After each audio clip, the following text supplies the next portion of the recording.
मेरे सतगुरु मुझको देना सहारा, मुझे सतगुरु मुझको देना सहारा, कहीं टूट जाए ना दामन तुम्हारा, कहीं छूट जाए ना दामन तुम्हारा।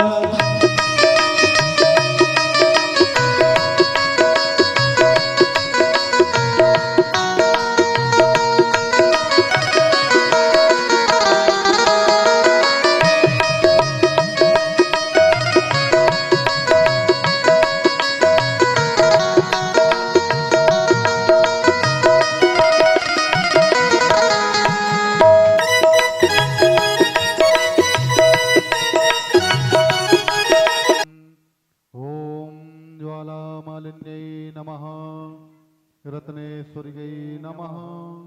सर्वोपचारार्थे गन्धाक्षरस्पाणि समर्पयामि। ॐ चन्द्रमा मनसोजाश्चक्षोः सूर्यो अजायतो श्रोत्रा द्वायुश्च प्राणश्च मुखा दग्निराजायतो।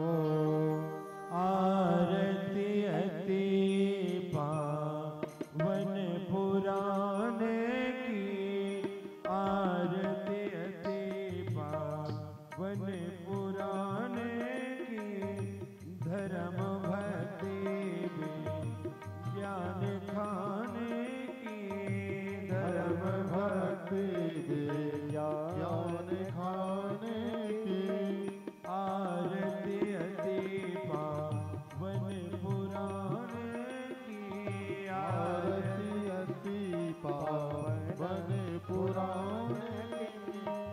कलिमल मथने त्रिताप निवारणे, कलिमल हरणे त्रिताप निवारणे।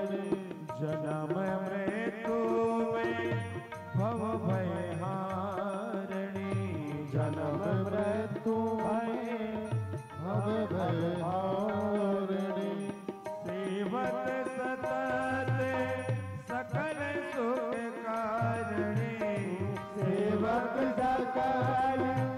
सकल सुख कारणे। सुमे औषधि हरि चरित गाने की, आरती अति पावन पुराणे की। विषय विलास विमोह विनाशनी, विषय विलास विमोह विनाशनी। विमल विराग विवेक विनाशनी, विमल विराग विवेक विनाशनी। शिवोतत्व रहस्य प्रकाशनी, शिवोतत्व रहस्य प्रकाशनी। परम ज्योति परमात्म ज्ञान की, आरती अति पावन पुराणे की। परमहंस मुनि मन उल्लासनी, परमहंस मुनि मन उल्लासनी।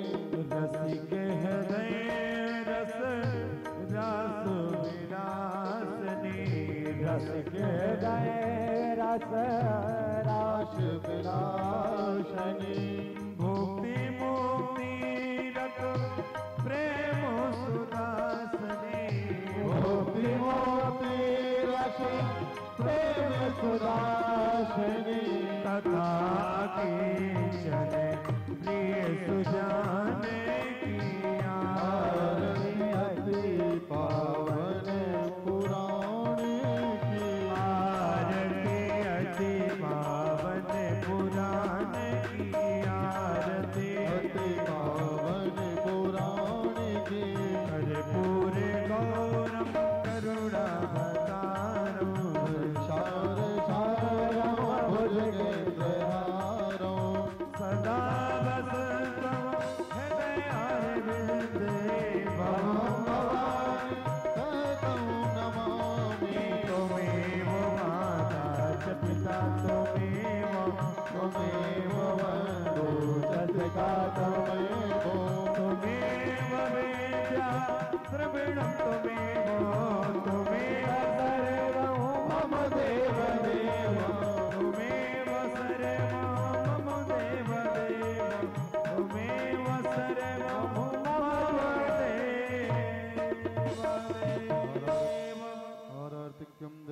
शीतले कर्णमस्तौ प्रक्षालनम मंत्रपुष्पांजलिः हरिः ओम जदनेनाजन्नामयाजं तदेवास्तानि धर्माणि प्रथमान्य षण्णादेहनाकं महिमानः सचन्द्रजत्रपूर्वे शाद्याः शन्ति देवाः ओम एकदन्ताय विद्महे वक्रतुण्डाय धीमहि तन्नो दन्ते प्रचोदयात् ओम गणम्बिकायै च विद्महे कर्मसिद्ध्यै च धीमहि तन्नो गौरी प्रचोदयात् ओम तत्पुरुषाय विद्महे महादेवाय धीमहि तन्नो रुद्रः प्रचोदयात् नानासुगन्धिपुष्पाणि यथा कालोद्भवानि च पुष्पाञ्जलिर्मया दत्तो ग्रहाण परमेश्वरो श्रीप्राणपुरुषोत्तमाय नमः चरणकमलेषु मन्त्रपुष्पाञ्जलिं समर्पयामि व्यासजी पूजनं च व्यासाय विष्णुरूपाय व्यासरूपाय विष्णवे नमो वै ब्रह्मनिधये वासिष्ठाय नमो नमः।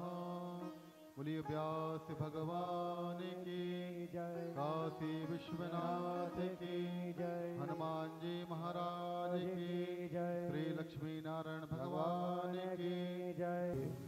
भगवान के साक्षात स्वरूप भूष कथा के आरंभ में सबसे पहले भगवान की नाम का उच्चारण, उसके पश्चात हरि इच्छा अनुसार कथा। श्री राम जय राम जय जय राम, श्री राम जय राम जय जय राम, श्री राम जय राम जय जय राम, श्री राम जय राम जय जय राम, श्री राम जय राम जय जय श्री राम जय राम जय जय राम, श्री राम जय राम जय जय राम, श्री राम जय राम जय जय राम, श्री राम जय राम जय जय राम, श्री राम जय राम जय जय राम, श्री राम जय राम जय जय राम, श्री राम जय राम जय जय राम,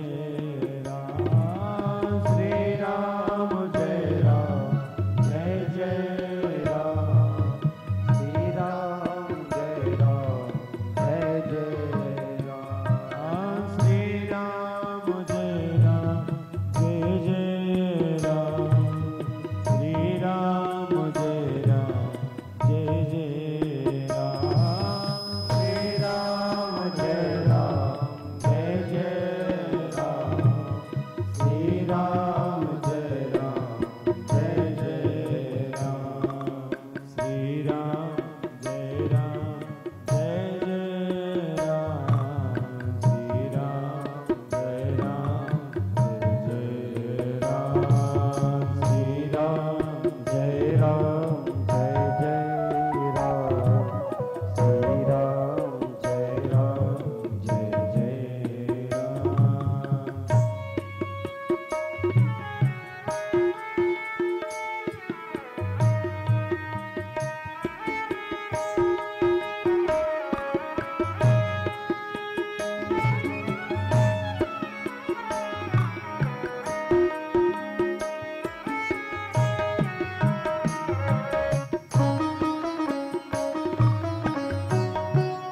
राम, श्री राम जय राम,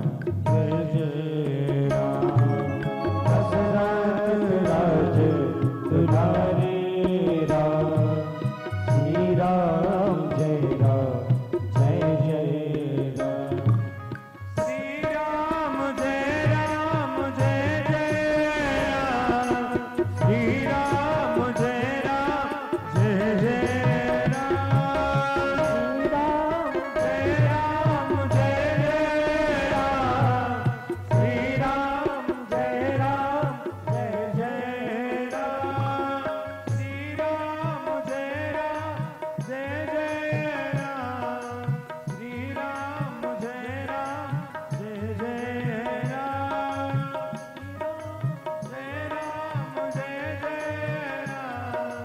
श्री राम जय राम, जय जय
सदाशिव भगवान की जय, श्री काशी विश्वनाथ की श्री शिव महापुराण की जय, श्री हनुमान जी महाराज की जय, श्री नर्मदा भगवती की जय, भोज चरण आचार्य भगवान की जय, श्री महंत राम खिलावन दास जी महाराज की जय, समस्त साधु संत एवं ब्राह्मण देवताओं की जय, श्री सद्गुरुदेव भगवान की जय, नमः पार्वती पतये हर हर महादेव। भगवान के साक्षात स्वरूप भो समस्त संत एवं ब्राह्मण देवताओं, भगवान की पावनी कथा कराने का जिनको ये सुअवसर प्राप्त हुआ, निमित्त मात्र भगवान ने प्रदान कराया, ऐसे हमारे प्रिय अभिन्न श्री चौधरी दादाजी एवं यहाँ कथा में हॉल में व्यवस्था का भार संभाले हुए बैठे हमारी प्रिय भैया श्री राघवेंद्र जी एवं भगवान श्री लक्ष्मी नारायण जी की पूजा में निरत सेवा में लगे हुए ऐसे हमारे प्रिय श्री पुजारी जी शुक्ल जी एवं यहाँ पर विराजित समस्त विप्र एवं ब्राह्मण देवता श्री महाराज जी, आज भगवान की कृपा से 18 महापुराणों की श्रृंखला में इस वर्ष आज से श्री शिव महापुराण की कथा का शुभारंभ हो रहा है और इस कथा के शुभारंभ में भी आज इतना श्रेष्ठ मुहूर्त, ऐसा महीना, अष्टमी के उपरांत नवमी तिथि और आज श्री हनुमान जी का पावन दिन मंगलवार से कथा का शुभारंभ हो रहा है। आज कथा थोड़ी देरी से आरंभ हुई। सारे पुराणकार एक बात कह रहे हैं कि हमारी भगवान में प्रीति कैसे होगी, भगवान में हमारा मन कैसे लगेगा। तो काकभूषुंड जी गरुड़ जी को सुना रहे हैं। क्या कहा काकभूषुंड जी ने? कह रहे हैं, सो मनि जदपि प्रगट जग आही, राम कृपा बिनु नहीं को लहई, जब तक राम जी की कृपा ना हो जाए तब तक भक्ति प्राप्त हो ही नहीं सकती। क्या क्या त्यागना पड़ता है। कहा राम जी की भक्ति के लिए हमको किस किस वस्तुओं की त्यागने की आवश्यकता है। तो गोस्वामी जी लिख रहे हैं, मन क्रम वचन छाणी चतुराई। उन्होंने कहा मन क्रम वचन, क्या सुंदर भाव लिखा। उन्होंने कहा मन क्रम वचन छाणी चतुराई, भजत कृपा करी हई रघुराई। अरे जो राम जी के भजन में लग गए हैं तो मन से, वाणी से, क्रम से, क्रिया से, आदि से इस चतुराई को जब तक आप नहीं त्यागोगे तब तक राम जी की भक्ति हमारे अंतःकरण में आ ही नहीं सकती। कवि ने क्या सुंदर भाव लिखा। कवि कह रहा है चतुराई चौपट करई। जो चतुराई से अपनी ज्ञान की जो चतुराई होती है, कह रहे हैं कवि की चतुराई चौपट करई ज्ञानी गोता खाए। जो अपनी बुद्धि से चतुराई करता है और ज्ञानी गोता खाता रहता है। आज इस पुराण में देखा, कल उसमें, वेदों में, स्मृतियों में जो गोता खाता रहता है। तो कवि क्या कह रहा है। कवि कह रहा है चतुराई चौपट करई ज्ञानी गोता खाए, भोले भाले हरि मिलई ताकि सबई बात बनी जाए। जो भोले भाले होते हैं, जो अज्ञानी होते हैं, जो कुछ जानते नहीं हैं, वो कह रहे हैं उनको भगवान मिल जाते और उनके अंतःकरण में वो भक्ति का बीज जागृत हो जाता है। ज्ञानी को भगवान नहीं मिलते, कर्मकांडी को भगवान नहीं मिलते और भक्ति अंतःकरण में वो आ ही नहीं सकती है। श्री हनुमान जी राम जी के इतने अनन्य भक्त हैं। आज कथा यहीं से आरंभ हो रही है। पहले हमारे अंतःकरण में वो भक्ति का बीज पड़ जाए। तो कहा जब बीज पड़ जाएगा तो भगवान ने कहा पौधा बनाने की जिम्मेदारी मेरी है। पहले तुम बीज तो बनाओ अपने अंदर, लेकिन तुम अपने अंदर जो चतुराई को लिए हुए हो, इस चतुराई के कारण वो जो बीज पड़ा हुआ है वो पनप नहीं रहा है, वो पौधा नहीं बन पा रहा है, वो वृक्ष नहीं बन पा रहा है। भागवत के प्रसंग में जब भगवान कृष्ण ने उद्धव से कहा, उद्धव मथुरा में उन्होंने कहा कि जाओ जाकर के ब्रजांगनाओं को, गोपियों को संदेश देकर के आओ। तो क्या कहा उद्धव जी। उद्धव जी ने कहा मेरे जैसे वेद वेदांत को जानने वाले, अरे मैं इतना बड़ा ज्ञानी, और ब्रज में रहने वाली वो अनपढ़ गवारनियां ग्वालनियां वो मेरी भाषा को क्या जानेंगी। अरे मैं तो वेदांत को जानने वाला। भगवान ने कहा नहीं जाओ। तो उन्होंने कहा कि मैं गया और यहाँ से जाऊंगा और मैं सायंकाल में लौट करके घर आ जाऊंगा। कहा कोई बात नहीं, जाओ जाकर के मिलकर के आओ।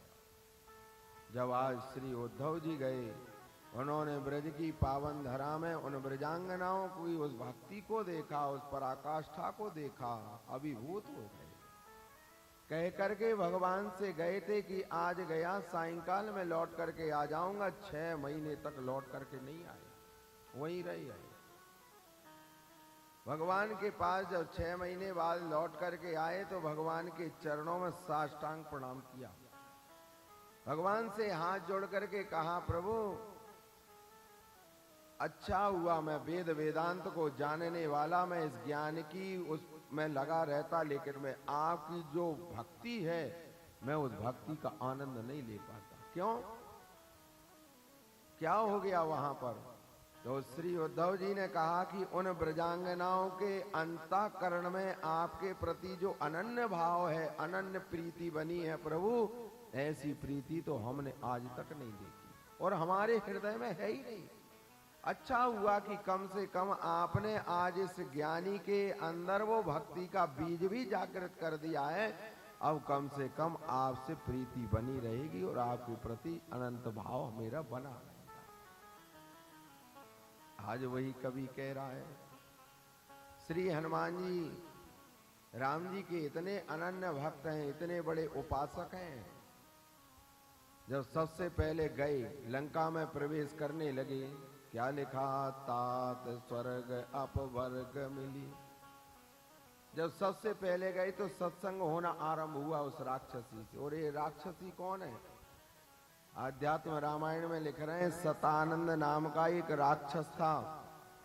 वो भगवान शाम्ब सदाशिव की अनन्य भक्ति करता था, प्रीति करता था, उनसे प्रेम करता था, उनकी आराधना करता था।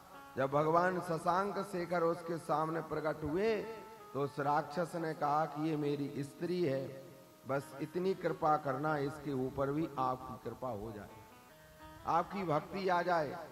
तब स्कंद महापुराण में भगवान शशांक शेखर ने उस राक्षस से कहा कि ये मेरे रूप का दर्शन नहीं कर सकता। तो रोने लगा, चरणों में गिर गया। उसने कहा कि नहीं, आपने जैसे मुझे दर्शन दिया है, कृपा करके आप मेरी पत्नी के ऊपर भी अनुग्रह करो।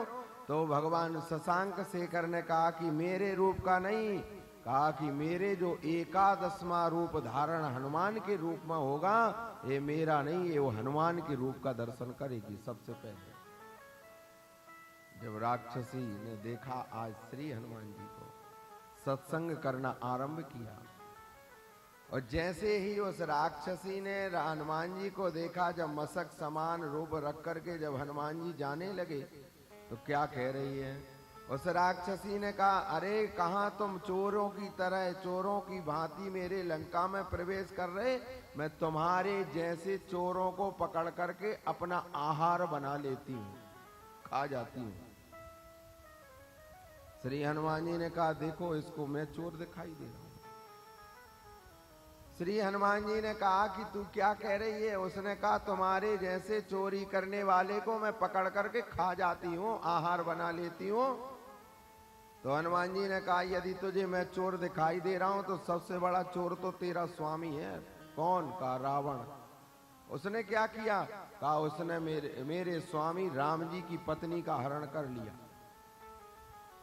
यदि तुझे चोरों का आहार बनाती है, खाती है, तो मुझे ना खा, तू जाकर के अपने स्वामी को खा, रावण को।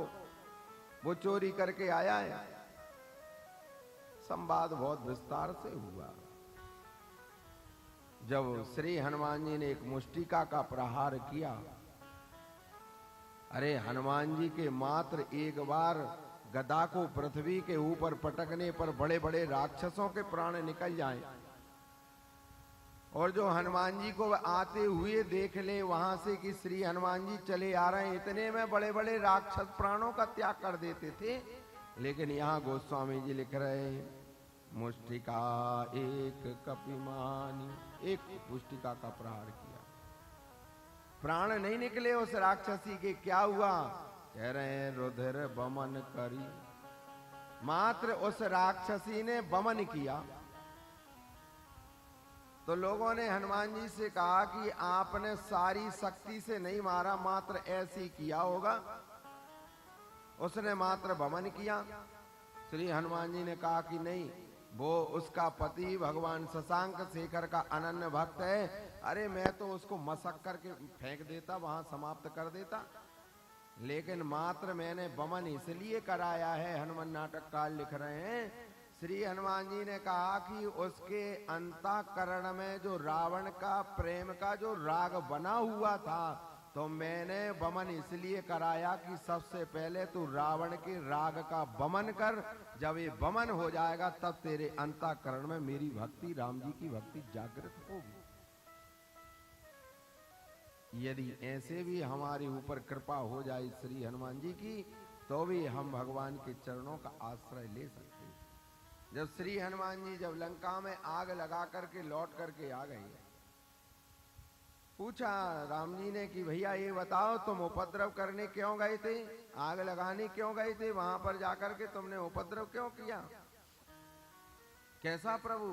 कहा लंका में तुमने आग क्यों लगाई? भवनों में इतने राक्षसों को तुमने जला करके समाप्त कर दिया।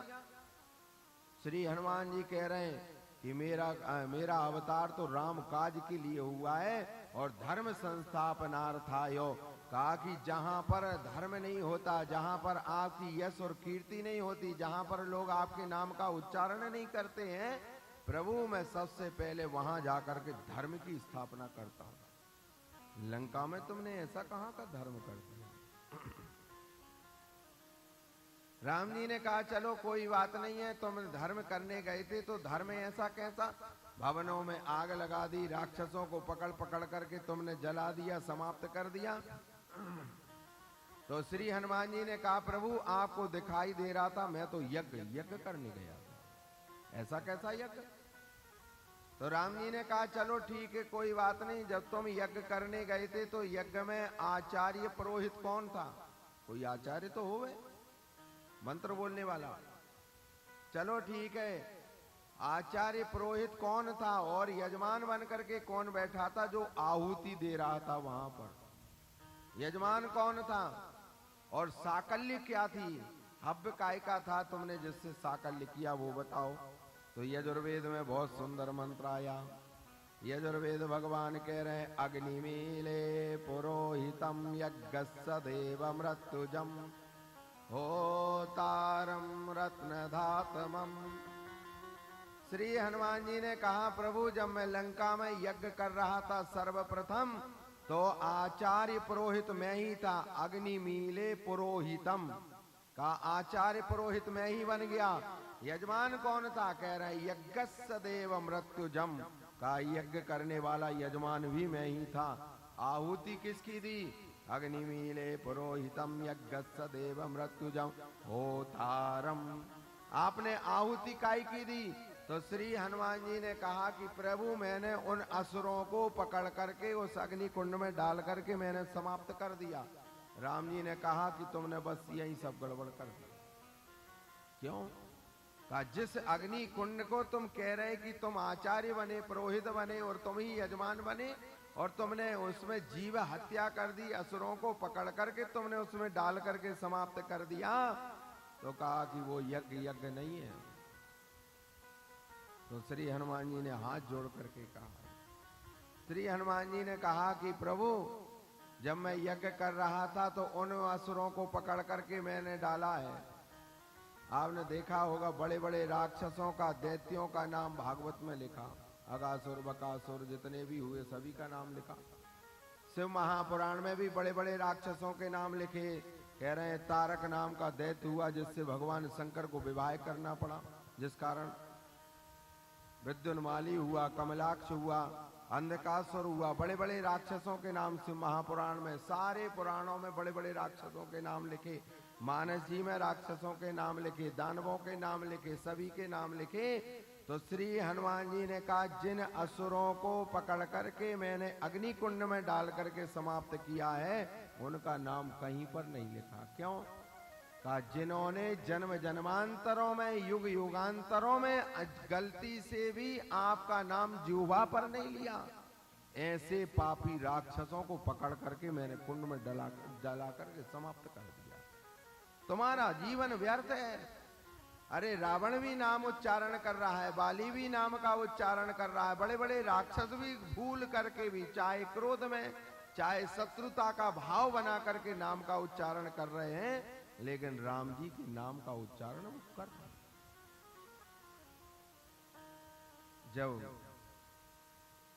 मेघनाद जब समाप्त हो गया तो पत्नी ने जाकर के रावण से कहा मेरे पति का शव ला करके मुझे दे दो, अंतिम बार मैं अपने नेत्र से उसको देख लूं। तो क्या कह रहा है रावण? रावण ने कहा देवी तुम ही चली जाओ। तो पत्नी कह रही है मेघनाद की, उसने कहा कि आप मुझे उस रणांगण में पहुंचा रही हो जहां पर युद्ध हो रहा है, जिसने मेरे पति को मार करके समाप्त कर दिया, और कहीं मैं गई तो कहीं वो मुझे पकड़ करके ना ले जाए, क्योंकि तुम उनकी पत्नी का हरण करके लाई। क्या सुंदर वाल्मीकि में उन्होंने कहा। रावण ने कहा मैं रावण हूं और वो राम है, मैं उनकी पत्नी का हरण करके लेकर के आ गया हूं। मेरे अंदर ये दुर्व्यवहार है, और यही वृत्ति है मेरी, लेकिन राम की ये वृत्ति नहीं है। जाओ, चली जाओ, तुम अपने पति का वो सब लेकर के आ जाओ। कैसे भी नाम लिया, लेकिन लिया। प्राण त्यागते समय भी राम जी का नाम लिया, तो भी लिया, चाहे कैसे भी लिया, लेकिन राम का नाम लिया। तो यहां पर शास्त्रकार कह रहे हैं, भाई को भाई आलसों, चाहे भय से, चाहे को भय से, चाहे आलस्य से, चाहे किसी भी प्रकार से भगवान की भक्ति में जीव लग जाए। और जो हनुमान जी की भक्ति में लग गया है, तो शास्त्रकार कह रहे हैं उसके ऊपर तो राम जी की कृपा होना ही है। जिसने मैं तो जपूं सदा तेरा नाम, दयालु दया करो। मैं तो जपूं सदा तेरा नाम, दयालु दया करो। मैं तो जपूं सदा तेरा नाम, दयालु दया करो। दया करो, हाँ दया करो, दया करो प्रभु दया करो, दया करो प्रभु दया करो। मैं तो जपूं सदा तेरा नाम, दयालु दया करो। मैं तो जपूं सदा तेरा नाम, दयालु दया करो।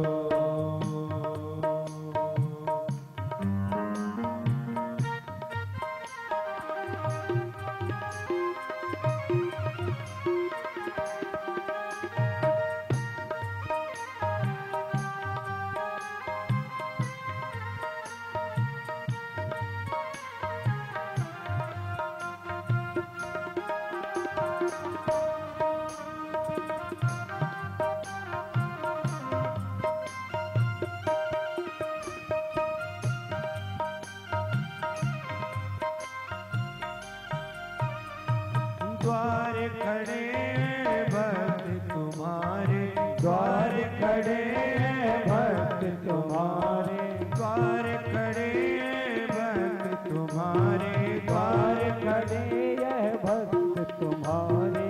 अपनी दया के खोलो द्वारे, अपनी दया के खोलो द्वारे। पूर्ण महापूर्ण सब पूर्ण होवेगा, दयालु दया कर। मैं तो जपूं सदा तेरा नाम, दयालु दया करो।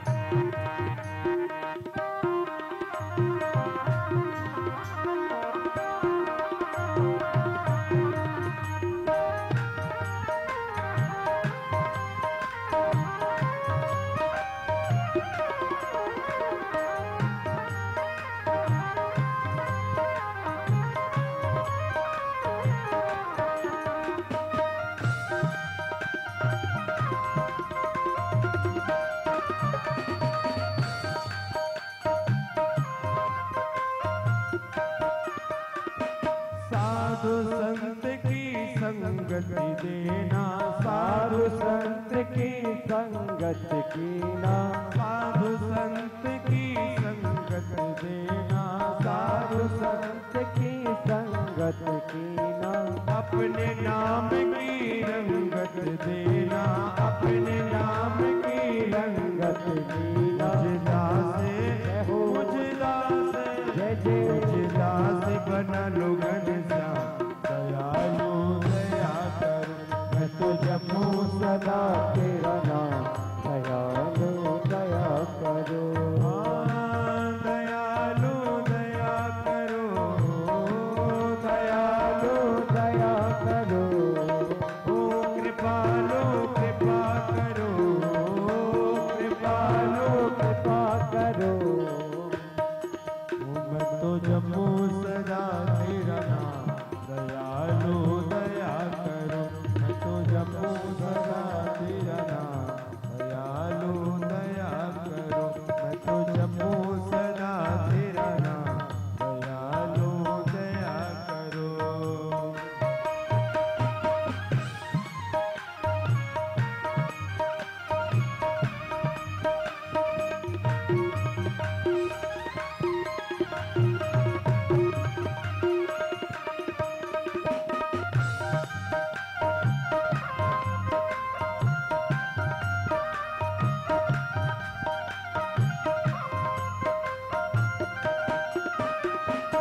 भजन कीर्तन गाऊं मैं तेरा, भजन कीर्तन गाऊं मैं तेरा, भजन कीर्तन गाऊं मैं तेरा, भजन कीर्तन गाऊं मैं तेरा।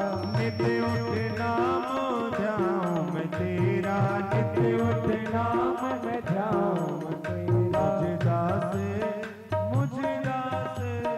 मुझ दास बना लोगन सा, दयालु दया करो, मैं तो जपो सदा तेरा नाम, दयालु दया करो, दयालु दया करो, दयालु दया करो, कृपालु कृपा करो, कृपालु कृपा करो। मुझ दास बना लोगन सा, दयालु दया करो, मैं तो जपो सदा तेरा नाम, दयालु दया करो, कृपालु कृपा करो, दयालु दया करो। बोलिए भक्तवत्सल भगवान की जय। श्री शिव महापुराण की कथा आरंभ हो रही है। तो इस कथानक के माध्यम से आज श्री हनुमान जी की पावन दिन में कहा, शास्त्रकार कह रहे हैं जब तक भगवान की हमको भक्ति नहीं करेंगे हमको भगवान की कृपा ऊपर होगी नहीं। तो श्री हनुमान जी की हमको भक्ति करना पड़ेगी। कह रहे राम दुआरे तुम रखवारे। अरे जब हमने हनुमान जी की भक्ति करना आरंभ कर दिए तो वो राम जी हमारे दरवाजे पर आकर के खड़े हो गए। श्री शिव महापुराणकार कह रहे हैं प्रथम श्लोक में अग्नि यज्ञम देव यज्ञम ब्रह्म यज्ञम तथैव च गुरो पूजाम ब्रह्म तृतीयम क्रमेण ब्रूहि नः प्रभो। देखो ब्राह्मण की कथा से आरंभ हो रही है। भागवत भी सबसे पहले ब्राह्मण की कथा से आरंभ कर रहे हैं। तो शास्त्रकार कह रहे हैं अग्नि यज्ञम, सबसे पहले उन्होंने ब्राह्मण की महिमा को बताया कि जो ब्राह्मण है कह रहे हैं वो अग्नि यज्ञम देव यज्ञम ब्रह्म यज्ञम तथैव च। अग्नि यज्ञ का अर्थ क्या है? का अग्नि यज्ञ का अर्थ है वो तीनों सूक्तों का हवन करे, अग्निहोत्र करे। देव यज्ञम, देव यज्ञ का क्या अर्थ है? का देवों से प्रार्थना करे और देवताओं का तर्पण करे, देव यज्ञम। फिर तीसरा कहा ब्रह्म यज्ञम। ब्रह्म यज्ञ का अर्थ क्या है? का ब्रह्म यज्ञ का अर्थ है कि वो ब्रह्म की साधना में परिपक्व हो जाएगा। तीसरा चौथा का गुरु पूजाम ब्रह्म तृप्तिम। उन ब्रह्मा जी की तृप्ति कैसे होती है ब्रह्म की? कह रहे हैं जब तक गुरु के प्रति आपका अगाध प्रेम नहीं होगा, श्रद्धा नहीं होगी, तो कहा तब तक आपको ब्रह्म तृप्तिम न भविष्यति। वो ब्रह्म आपके ऊपर प्रसन्न हो ही नहीं सकते। शिव महापुराणकार के महात्म्य में कह रहे हैं कि एक बिंदुक नाम का एक ब्राह्मण था। देवराज नाम के जो ब्राह्मण थे वो एक दिन किसी कार्य से वन में गए समिधा लेने के लिए। तो वहां पर मद्यपान आदि आदि कर्म में लग गए। उनके पिता बड़े ब्रह्मज्ञ थे, शास्त्रों को जानने वाले। उन्होंने देखा कि मेरा पुत्र जो है कुमार्ग पर चलने लगा। क्या करने लगा? का वो रस बेचना उसने आरंभ कर दिया। राजसूयेन यत् पुण्यम अग्निष्टो मसतेन च तद पुण्यम लभते संभो पुराणाम मत्तमा। जब ब्राह्मण ने रस बेचना आरंभ कर दिया तो पिता को बड़ा कष्ट हुआ कि बेटा मैं ब्रह्म यज्ञ में लगने वाला और तू इस मार्ग में चल रहा है और ब्राह्मण को रस नहीं बेचना चाहिए और तू रस बेचना आरंभ कर दिया। तो पिता ने क्रोध में आकर के पुत्र को बाहर निकाल दिया। चला जा रहा, चलते चलते एकांत वन में प्रवेश कर गया। बड़े बड़े पाप कर्म में लग गया, चोरी करने लगा, बड़े बड़े दुराचार कर्म करने लगा। तो वहां वन में रहने वाले जो नगर बसे हुए थे उन्होंने उस देवराज को पकड़ा और पकड़ करके उसकी मार मारी। तो मार खा जाने पर उसके प्राण निकले। निकल गए। यद पुण्यम सर्वदानेषु सर्वयज्ञेषु वा मुने। महात्मा समझ गए कि मेरे यहाँ पर एकमात्र संतान थी जिसके प्राण हत्या मार खा जाने के कारण उसके प्राण निकल गए, हत्या हो गई। उसने कर्म किया। कर्म करने के बाद आगे चल करके एक बड़ा बिंदुक नाम का भी ब्राह्मण हुआ। इसकी दुर्दशा देखो। शास्त्र महापुराणकार सबसे पहले ब्राह्मण की कथा को सुना रहे हैं और वो यह कह रहे हैं कि जिस ब्राह्मण ने ब्राह्मण के घर में जन्म लिया है और जन्म लेने के बाद यह कर्म कर रहा है। कौन कौन से? हे मानवा पाप कृतो दुराचार रता खला कामादि निरता नित्यम तेबे सुधन्यत्यनेन वही। का जिस ब्राह्मण ने वेदों से दूर हो गया, स्मृति शास्त्रों के पारायण से दूर हो गया है, ब्रह्म की भक्ति से दूर हो गया है और ये पंच कर्म करना उसने बंद कर दिया है, कह रहे हैं वो मात्र देखने में ब्राह्मण दिखाई दे रहा है। ये भी बड़ा वैतज्ञ था। देखो हमारे शास्त्रकार कह रहे हैं वेद शास्त्र को जानने वाला जरूरी नहीं है कि करोड़ नाम जप करने के बाद भी आपका मन इधर उधर ना हो गए। उस अजामिल नाम के ब्राह्मण ने कितनी भक्ति की, लेकिन वृद्धावस्था में पतन का कारण बनना पड़ा। इसी प्रकार ये जो जितने ब्राह्मण हैं इन्होंने भी बड़ी बड़ी भक्ति की, यज्ञ किया, भगवान शशांक शेखर की भक्ति को प्राप्त किया, लेकिन हमारे अंदर जो बीज पड़े हुए हैं वो कभी न कभी वो बीज जागृत हो जाता है। क्योंकि शास्त्रकार कह रहे हैं भाग्योदयेन बहु जन्म समर्जितेन। एक जन्म के पुण्य से हमको मानव योनि प्राप्त नहीं हुई तो कह रहे हैं भाग्योदयेन बहुजन। अरे पता नहीं कितने करोड़ जन्म जब हमारे जाकर के निकल गए तब जाकर के हमको मानव योनि प्राप्त हुई। और क्या मानव योनि प्राप्त हो जाने पर हमको सब कुछ प्राप्त हो गया? तो गोस्वामी तुलसीदास जी लिख रहे हैं बड़े भाग्य मानो से तन पावा। बड़े भाग्य मानो से तन पावा। बड़े भाग्य मानो से तन पावा। बड़े भाग्य मानो से तन पावा। सुरे दुर्लभ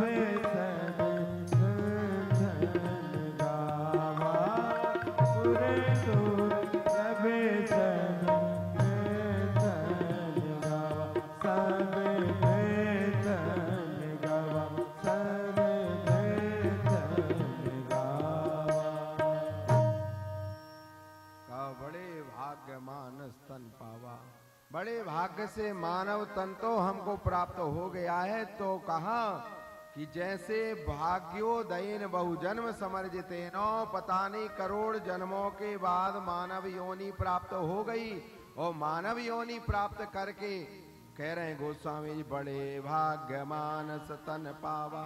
बड़े भाग्य से मानस तन प्राप्त तो हो गया है, लेकिन मानवता आई कि नहीं आई? जब तक हमारे मानवता का अर्थ क्या है? कह रहे हैं परो धर्मो नपुंसाम ही मुक्ति साधन कृन्न मुने। मानवता का अर्थ क्या है? कहा जिस जीव के अंतःकरण में दया भाव नहीं है, उसके अंदर भाव प्रकट नहीं होता। किसी जीव को देखा कराहते हुए, कहीं कोई निर्धन व्यक्ति अन्न की कारण भूख के कारण बिलख रहा है और उसको देख करके दया नहीं आई। किसी निर्धन व्यक्ति के शरीर के ऊपर वस्त्र नहीं है और उसको देख करके दया नहीं आई। जीवों के ऊपर जिन्होंने दया नहीं की है तो कह रहे हैं वो देखने में तो मानव दिखाई दे रहे हैं, लेकिन मानवता उनके अंदर नहीं है। कालो दुर्मेधासाम पुंसाम धर्माचारो गीताम नाम। और मानवता की सबसे बड़ी पहचान भी यही है कि जीव को देख करके अंतःकरण में हमको दया भाव जागृत हो जाए, यही सबसे बड़ी मानवता है। करोड़ नाम जप करने के बाद, तीर्थ यात्रा करने के बाद, भगवान की भक्ति करने के बाद भी भगवान ने वेदों में कह दिया असंख्य भैया तुम्हारे अंदर जो पड़े हुए जितने बीज हैं, पता नहीं कब कौन सा संग मिले वो बीज जागृत हो जाए। सतर्क रहने की आवश्यकता है और हृदय में दया भाव बनाने की आवश्यकता है। दया है तो भक्ति है। और दया आपने देखा होगा, जो नृशंस जीवों की हत्या करते हैं उनके अंदर कोई दया होती है? अरे जो हत्याएं ही कर रहे हैं उसी में लगे हैं, उनके मन में कभी भी दया भाव जागृत होता ही नहीं है। वो मात्र दो पैर के चलते फिरते हुए पशु ही दिखाई दे रहे हैं, वो मानव नहीं है। यहाँ बिंदुक नाम का जो ब्राह्मण था, इसकी पत्नी का नाम चंचुला था। बड़े सुंदर मार्ग पर चल रही थी, लेकिन इस बिंदुक नाम के ब्राह्मण ने अपनी पत्नी की ओर देखना बंद कर दिया। व्यभिचार में लग गया, दुराचार में लग गया, बड़े बड़े कुकर्म करने लगा। लेकिन एक दिन जब किसी कार्य से कहीं पर गया, ए मानवा पाप कृतो दुराचार रता खलहा, बड़े बड़े दुराचार पाप कर्म में जब वह लग गया तो एक दिन चला जा रहा था, चलते चलते जब लोगों ने पकड़ा, इसको भी डंडा मारा, क्योंकि चोरी करने लगा था। अन्यत्र स्त्रियों को देख करके और एक कामासक्त होने लगा। जब इस कर्म में लग गया, ब्राह्मण के घर में जन्म लेने के बाद तो शूद्रों ने पकड़ करके जब मार मारी तो इसके प्राण निकल गए। बड़ी भयंकर योनि में चला गया।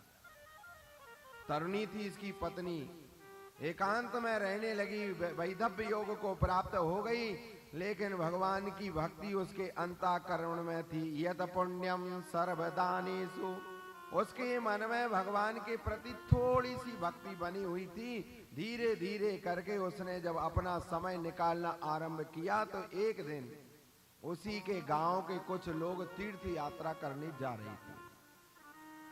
लोगों को भी दया लगी कि देखो अकेली स्त्री रह रही, ना कोई संतान है, और एकमात्र पति था जो भी पता नहीं कहाँ चला गया और मर गया है, क्या है, समाप्त हो गया होगा।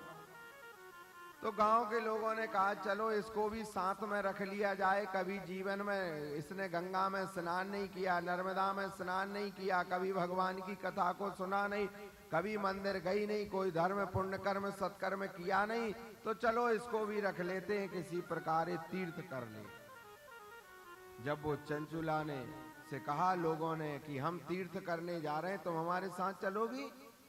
तो देवी ने कहा कि ये मेरा सौभाग्य है, पता नहीं कभी जीवन में मुझे तीर्थ यात्रा मिलेगी कि नहीं मिलेगी, चलो अच्छा है मैं तुम्हारे साथ में चलती हूँ। गांव के लोगों के साथ में वह भी तीर्थ यात्रा करने के लिए तैयार हो गई। चले जा रहे थे। आज झूसी में प्रयाग में पहुंचे। वहां जाकर के सारी रात्रि सभी ने विश्राम किया। प्रातः काल उठ करके सारे तीर्थों मंदिरों में जाकर के दर्शन किया, गंगा में स्नान किया। रात्रि में एक मंदिर में बैठ करके सभी लोग ब्राह्मण के मुख से शिव महापुराण की कथा को सुन रहे थे। शिव महापुराण में ब्राह्मण कह रहे थे, उन्होंने कहा शिवानुग्रहता सर्वं पापम सद्यो विनश्यति। उन ब्राह्मण ने कहा कि सुना रहे जो कथा, उन्होंने कहा जिस जीव ने, जिस मानव योनि प्राप्त करके जिस जीव ने बड़े बड़े पाप कर्म प्रत्याहार आदि कर्म किए हैं, ऐसे व्यक्ति यदि जीवन रहते हुए एक बार शिव महापुराण की कथा को सुन लेते हैं तो कह रहे हैं उनके सुनते ही सारे पाप तत्क्षण समाप्त हो जाते।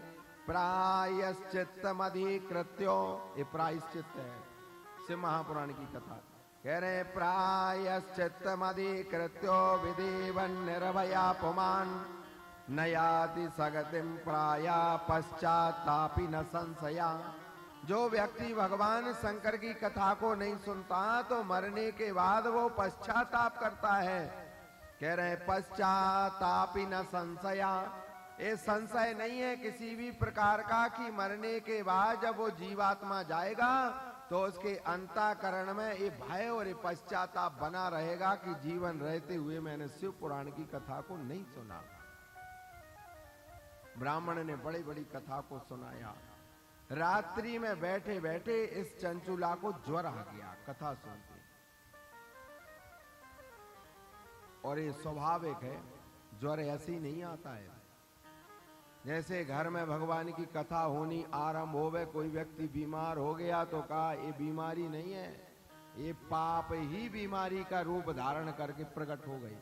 कोई आदमी यदि तीर्थ यात्रा करने के लिए तैयार होवे तो उसको बड़े बड़े रोग ग्रसित कर ले तो कहा कि वो रोग नहीं है, अरे वो पापों ने उसको जकड़ करके रख लिया है रोग के माध्यम से, इस कारण से वो तीर्थ यात्रा में नहीं जाएगा। जैसे कोई भगवान की कथा में सोचे कि हमको जाना है, चलो चल करके और हम कथा को सुने, तो कहा कि उसको कोई ना कोई वो पाप है, वो पाप उसको इतना जकड़ करके रख लेते, या किसी कार्य में लगा देंगे या किसी व्यक्ति को उसके घर में पहुंचा देंगे, वो जानबूझ करके भी भगवान की कथा को नहीं सुन सकता है। और सभी लोगों के मन में ये भाव है कि भगवत प्राप्ति हो जाए, भगवान हमको प्राप्त हो जाए। सभी लोग लगे हैं भगवान के भजन में, भक्ति में। एक महात्मा थे, एक इमली के वृक्ष के नीचे बैठे थे, भजन कर रहे थे। श्री नारद जी वहां से चले जा रहे थे। महात्मा ने उन श्री नारद जी से हाथ जोड़ करके निवेदन किया कि ये बताओ, मुझे इस वृक्ष के नीचे बैठे बैठे बहुत वर्ष हो गए, बस इतना बता दो, तुम्हारी भगवान से चर्चा होती है तो उन भगवान से पूछना कि मुझे उनका दर्शन इस जन्म में होगा कि नहीं होगा। तो श्री नारद जी ने कहा कि ठीक है, जब हम भगवान के पास में जाएंगे तो पूछ करके बताएंगे। कहा ठीक। आगे चले जा रहे थे तो एक ताड़ के वृक्ष के नीचे एक महात्मा बैठे, वो भी भजन कर रहे थे। तो श्री नारद जी को देखा तो उन महात्मा ने भी यही प्रश्न किया कि नारद जी यह बताइए, मैं इस वृक्ष के नीचे बैठे बैठे मुझे बहुत दिन हो गए, कई वर्ष व्यतीत हो गए, ये बताओ मुझे भगवान का दर्शन कब होगा। तो कहा ये तो हम पूछ करके बता पाएंगे, जब हम भगवान से पूछ लें तभी तो हम बताएंगे कि भगवान कब मिलेंगे, हम कैसे बता दें। तो श्री नारद जी जब बैकुंठ में पहुंचे, जाकर के भगवान से प्रार्थना की। भगवान नारायण ने पूछा, नारद जी आप कैसे आए हैं, और लेकिन आपके मन में कोई प्रश्न हो तो बताओ, पूछो। श्री नारद जी ने कहा कि दो वृक्ष हैं, दोनों वृक्षों के नीचे महात्मा बैठे हैं, सघन साधना कर रहे हैं, दोनों का एक ही प्रश्न है। इमली के नीचे जो बैठा हुआ है उसने भी यही प्रश्न किया है, और ताड़ वृक्ष के नीचे जो बैठा है उसने भी यही प्रश्न किया है कि आपका दर्शन कब संभव है। तो भगवान नारायण ने कहा कि जो ताड़ के वृक्ष के नीचे बैठा है तो उससे कहना उस ताड़ में जितने पत्ते हैं यदि वो गिन सके तो गिन लेवे, इतने वर्ष बाद में उसको मिल जाऊंगा। वर्ष का। और कहा जो इमली के नीचे बैठा है, कहा इमली के नीचे जो महात्मा बैठे हैं जाओ जाकर के उनसे कहना इमली में, इमली के वृक्ष में जितनी पत्तियां हैं, अब कोई गिन सकता है कितना सघन पत्ते होते, कहा इतने जन्म बाद मिलूंगा। और उससे कहा इतने वर्ष बाद मिलूंगा। श्री नारद जी चले आ रहे थे तो ताड़ वृक्ष के नीचे जो महात्मा बैठे थे, महात्मा ने कहा नारद जी आपने भगवान से पूछा कि नहीं पूछा। कहा कि हाँ पूछ करके आए। कहा क्या कहा। कहा भगवान ने कह दिया इस वृक्ष में जितने पत्ते हैं उतने वर्ष बाद मैं तुमको मिल जाऊंगा। जो हाथ में कमंडल लिए हुए थे तो लेकर के नारद जी को मारा फेंक करके। कहा इतने वर्ष बाद, अरे कितने पत्ते हैं, इतने वर्ष तक मुझे साधना करना पड़ेगी, पता नहीं मेरे प्राण निकल गए, कभी भगवान का दर्शन हुआ कि नहीं हुआ। तो नारद जी ऐसे हुए तो कमंडल दूरी पर गिर गया। कहा अच्छा हुआ माथे में लग जाता तो प्राण निकल जाता। नारद जी ने मन में विचार किया कि ये तो ताड़ के वृक्ष के नीचे बैठा है जिसने कमंडल मारा है, और जो इमली के वृक्ष के नीचे बैठा है वो तो त्रिशूल लेकर के बैठा है, और उससे कहीं हमने यह बात कही तो वो सीधा त्रिशूल फेंक करके मारेगा तो हृदय में लग जाएगा। तो कहा चलो भगवान की आज्ञा, उसने प्रश्न किया है तो उत्तर तो देना ही पड़ेगा। श्री नारद जी चले जा रहे थे तो इमली के वृक्ष के नीचे जो महात्मा बैठे थे उन्होंने कहा कि आपने भगवान से पूछा? कहा कि हाँ पूछ लिया। कहा कब मिलेंगे? कहा जिस वृक्ष के नीचे तुम बैठे हो और इसमें जितनी पत्तियां हैं, कहा इतने जन्म के बाद भगवान तुमको मिलेंगे। तो नाचने लगा।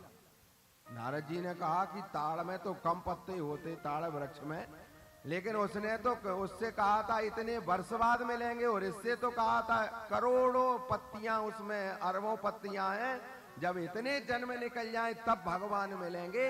लेकिन उसने तो कमंडल दे करके मारा, लेकिन ये तो नाचने लगा। जैसे ही नाचना आरंभ हुआ तो देखा भगवान नारायण प्रकट हो गए। नारद जी ने कहा तो आपने भी झूठ बोलना आरंभ कर दिया। कहा हमसे कहा कि इतने जन्म के बाद मिलोगे, लेकिन आप तो तुरंत प्रकट हो गए। तो भगवान नारायण ने कहा कि यही भक्ति में विश्वास है। उसको विश्वास नहीं था, उससे इतना कहा था कि इतने जन्म के बाद में, इतने वर्ष बाद में मिल जाऊंगा, तो प्रतीक्षा करना थी, धैर्य धारण करना था, लेकिन उसने नहीं किया है। और इसको ये पूर्ण विश्वास था, इसलिए ये नाचने लगा कि चलो कम से कम भगवान ने इतना तो कह दिया कि हाँ इतने जन्म के बाद मिलेंगे। इतनी प्रसन्नता में ही वो नाचने लगा। भगवान ने दर्शन दिया। नारद जी ने हाथ जोड़ करके कहा कि प्रभु आपकी ये वाणी और ये आपकी ये भाषा समझ से परे है। कब आप प्रकट हो जाएं, कहो करोड़ जन्म तक आपका दर्शन ना हो पाए, तो भगवान ने कहा ऐसे नहीं होता। कहा भजन करो या ना करो, बस मन को निर्मल बनाए रहो और विश्वास बनाए रहो कि इस जन्म में हमको भगवान का दर्शन अवश्य होगा, और अवश्य होगा। मानव योनि हमारी इसलिए प्राप्त नहीं है कि संसार सागर में रह करके और हम अपना जीवन यापन करें, धन एकत्रित करें, भोजन मात्र करें, इतने मात्र से हमारी व्यवस्था बन जाएगी। तो भगवान ने कहा नहीं, जीवन रहते हुए अंत काल तक, अंतिम श्वास तक तुम प्रतीक्षा करना, मैं एक ना एक बार तुमको अवश्य दर्शन देने के लिए मैं आऊंगा। और देते हैं भगवान। चंचुला को जब ज्वर आ गया, दूसरे दिन तीर्थ यात्री जब किसी और आगे की ओर जाने लगे, तो उन तीर्थ यात्रियों ने चंचुला से कहा देवी हमारे साथ चलो। तो देवी ने कहा कि नहीं, मुझे तो ज्वर आ गया है, मैं अभी यहीं इसी प्रयाग में रहूंगी, आप लोग घूम करके आइए, और जब लौट करके आएंगे तो मैं भी आपके साथ में लौट करके गांव चलूंगी। कहा ठीक। ब्राह्मण से उसने 9 दिन तक ज्वर में पड़े पड़े लेट करके उस कथा को जब श्रवण किया, और महात्मा ने बड़ी बड़ी बातों को बताया। वह महात्मा कह रहे थे महापापम कृतम घोरम जानन्त्यादि कष्ट पदम यास्यामि दुर्गतिम काम काम घोरा महाकष्टदायिनी। महात्मा कह रहे थे जिन्होंने बड़े बड़े पाप कर्म कर लिए हैं और जो अकाल मृत्यु को प्राप्त हो गए हैं, ऐसे महान पाप जघन्य अपराध करने वाला व्यक्ति भी भगवान की शिव महापुराण की कथा को सुन करके वो भगवान शंकर के धाम में पहुंच जाएगा। जब इस बात को सुना तो चंचुला ने जाकर के ब्राह्मण के चरण पकड़े। चरण पकड़ करके उस चंचुला ने महात्मा से कहा कि हे ब्राह्मण देवता, आप जो शिव महापुराण की कथा को सुना रहे थे और इसमें आपने बड़े बड़े पापों की चर्चा को लिया है, ये बताओ कि मैंने भी बड़े बड़े पाप कर्म कर लिए। तरुण अवस्था में, यौवन अवस्था में मेरे पति जब समाप्त हो गए तो मैं भी कामासक्त हो करके मैंने भी व्यभिचार कर्म किया, रति कर्म किया। तो ये बताओ मेरे पाप समाप्त कैसे होंगे? तो ब्राह्मण ने कहा कि देवी, तुमने जो शिव महापुराण की कथा को सुन लिया है, इतने मात्र से तुम्हारे सारे पाप तत्क्षण समाप्त हो गए, और वो भी प्रयाग में गंगा के तट पर, वो भी शिवालय में बैठ करके तुमने भगवान की कथा को सुनाए।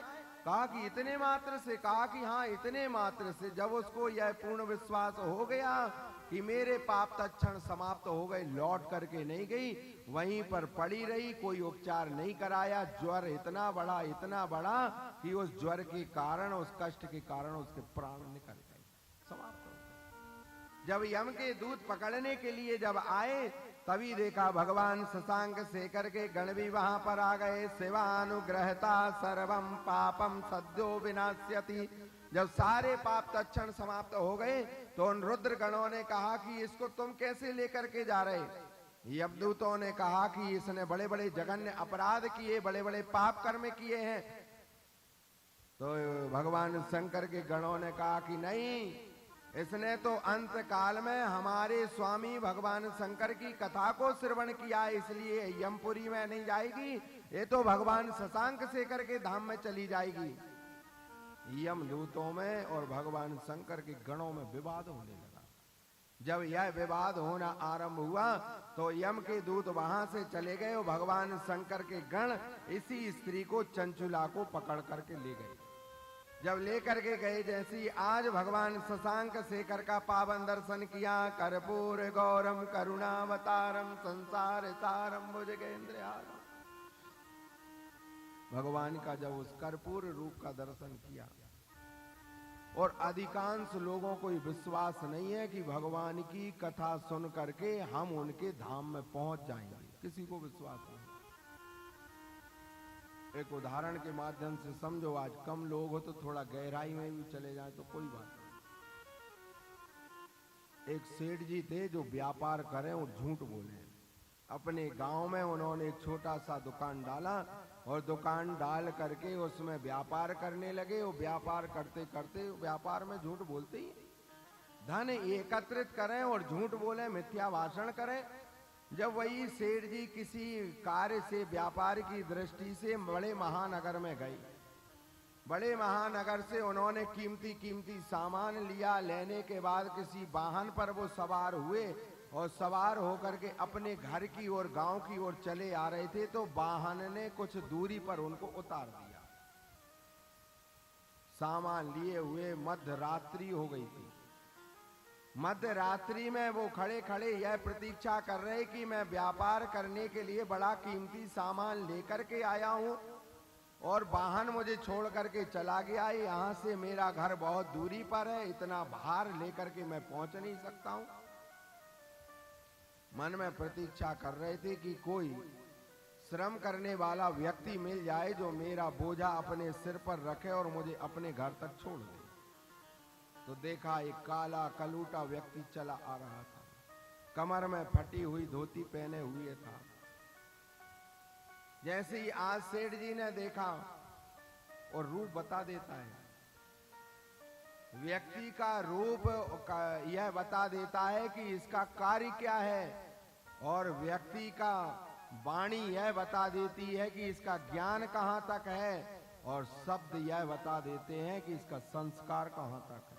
विद्वान व्यक्ति जब बोलना आरंभ करेगा तो जो विद्वान होगा वो समझ जाएगा कि ये कहां तक विद्वान है, और शब्द शब्द पर ये बात पता पड़ जाएगी कि इनके संस्कार कहां तक हैं, और रूप बता देगा कि इनका कार्य क्या है। तो सेठ जी देख करके यह पहचान गए कि ये को लगता है देखने में कि कोई श्रम करने वाला व्यक्ति है। तो सेठ जी ने कहा, भैया तुम्हारा रूप रंग यह बता रहा है कि तुम कोई परिश्रम करते हो, पुरुषार्थ करते हो। कहा कि हाँ सेठ जी, बड़ी निर्धन अवस्था है, विपन्न अवस्था है। मैं दिन में परिश्रम करता हूँ, पुरुषार्थ करता हूँ, और उससे मुझे 2 पैसा जो प्राप्त होता है उससे मैं अपने भोजन की व्यवस्था और परिवार चलाने का मैं काम करता हूँ। कहा अच्छा ये बताओ, मेरा सामान अपने सिर पर रखो और मुझे अपने घर तक छोड़ दो। जो पैसा तुमको दिन में मिलता है उससे मैं 2 गुना पैसा मैं तुमको दूंगा। तो उस श्रम करने वाले व्यक्ति ने मना कर दिया। तो सेठ जी ने कहा, जब तुम श्रम करते ही हो तो मेरा बोझा ले जाने में क्या दिक्कत, पैसा भी मैं तुमको ज्यादा ही दे रहा हूं, और फिर रात्रि में भ्रमण क्यों कर रहे, चोरी करने के लिए? तो श्रम करने वाले व्यक्ति ने कहा कि नहीं सेठ जी, आप गलत बोल रहे हैं।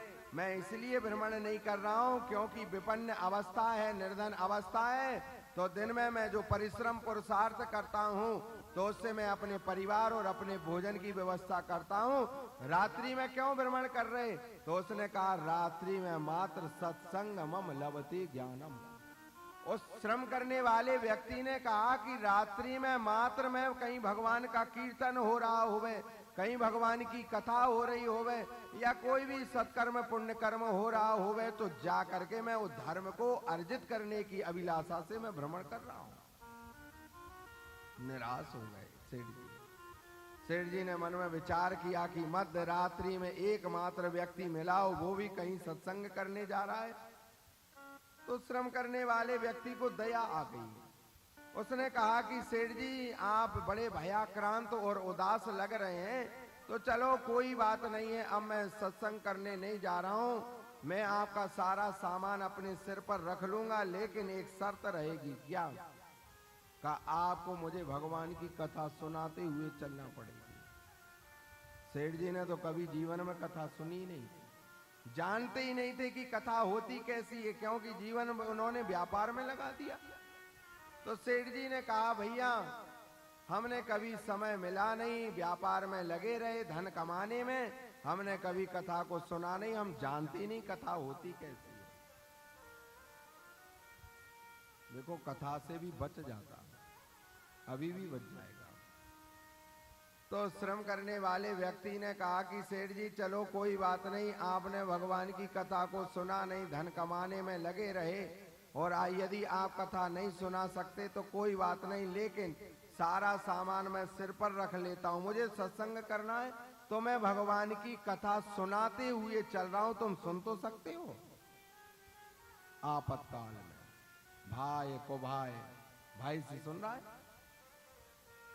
तो सेठ जी ने कहा चलो कोई बात नहीं, जीवन में कभी भगवान की कथा सुनने का अवसर मिला नहीं।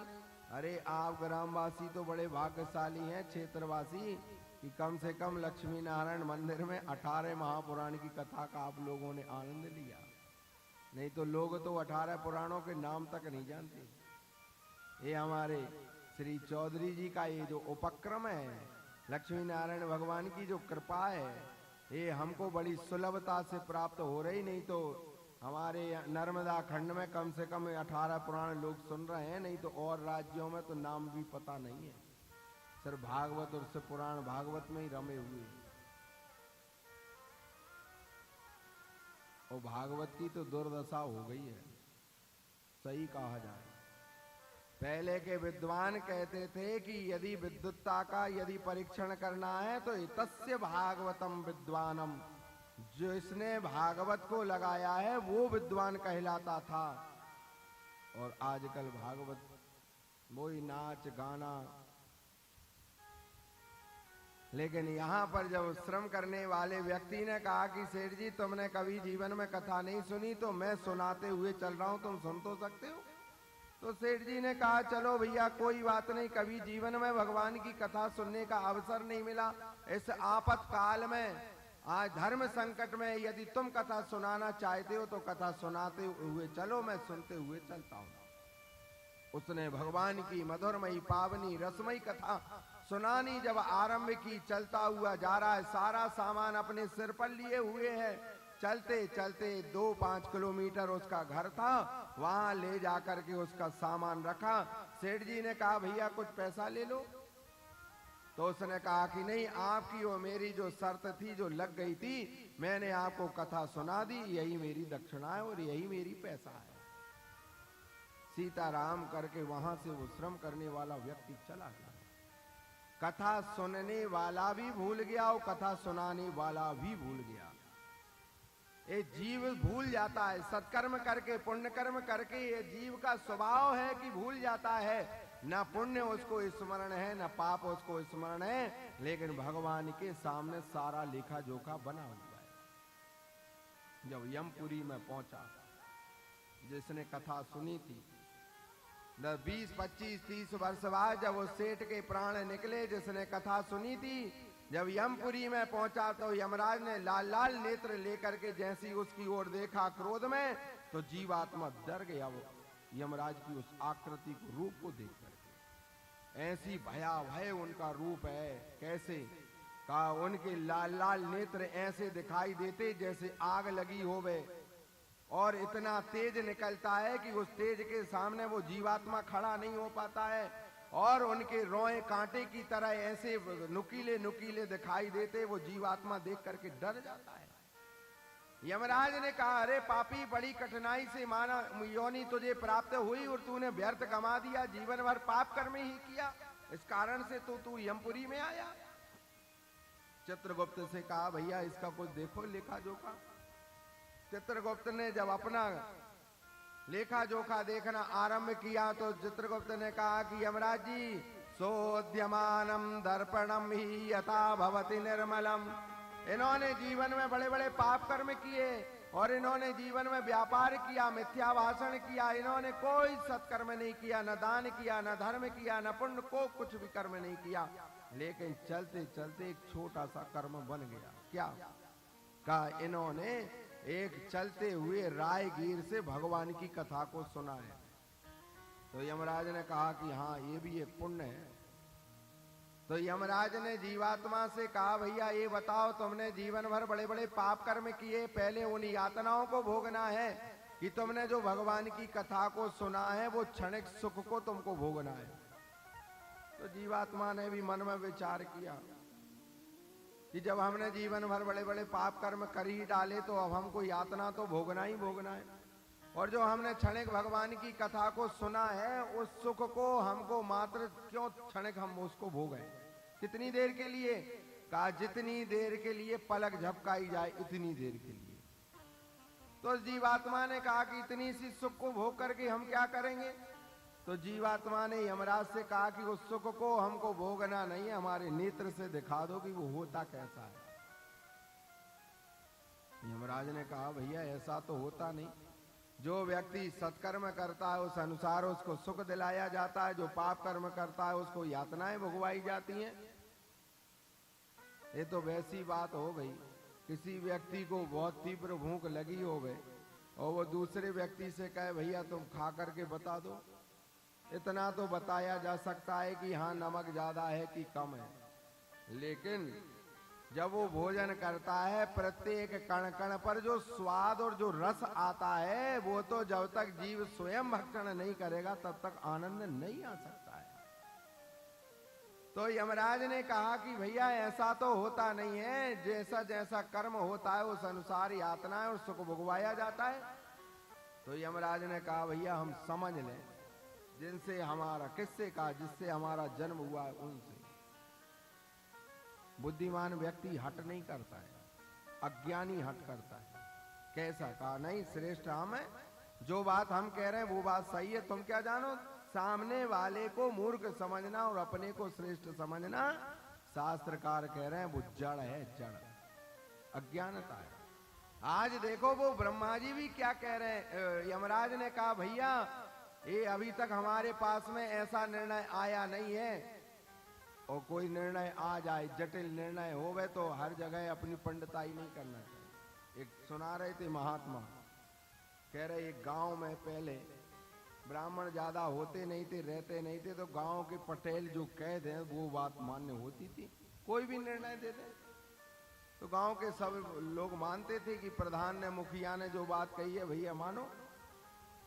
उसी गांव में रहने वाले एक व्यक्ति से गाय मर गई। जब वो गाय मर गई तो लोगों ने कहा, भैया गौ हत्या लग गई, अब क्या करें?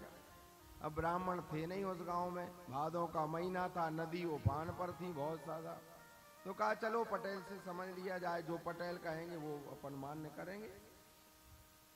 गए, पटेल साहब तखत पे बैठे थे। जैसे ही पटेल ने देखा कि गांव के सारे लोग एकत्रित होकर के चले आ रहे हैं, क्या हो गया, क्या बात है? जब सारे लोग आए तो पूछा, भैया क्यों इकट्ठे होकर के आए, क्या बात है बताओ? तो गांव के लोगों ने कहा कि ये अमुक व्यक्ति है, इससे गाय मर गई है, आप इसका निर्णय करो। पहले तो वो बैठे थे, सुन करके लेट गए उसी तखत पे। जब लेट गए जाकर के तो लोग बैठे रहे कि अब पटेल उठेंगे तो शायद हो सकता है कोई निर्णय हो जाए। 1 घंटा बैठे रहे, 2 घंटा बैठे रहे, 4 घंटा बैठे रहे, 5 घंटा हो गया, लेकिन पटेल उठे नहीं। तो धीरे धीरे करके गांव के लोगों ने निकलना आरंभ कर दिया कि उठ ही नहीं रहे, पता नहीं नींद में ना चले गए हो गए। जब बहुत देरी हो गई तो सारे गांव के लोग चले गए। तब देख लिया पटेल ने कि हाँ चले गए, तो फिर उठ करके बैठ गए।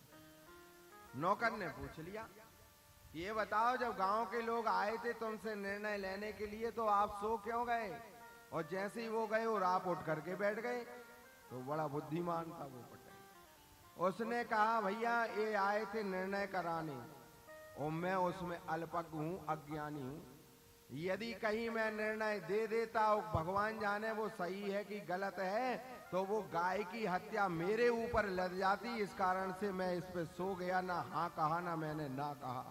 तो आज उस नौकर ने जाकर के गांव के लोगों से कहा।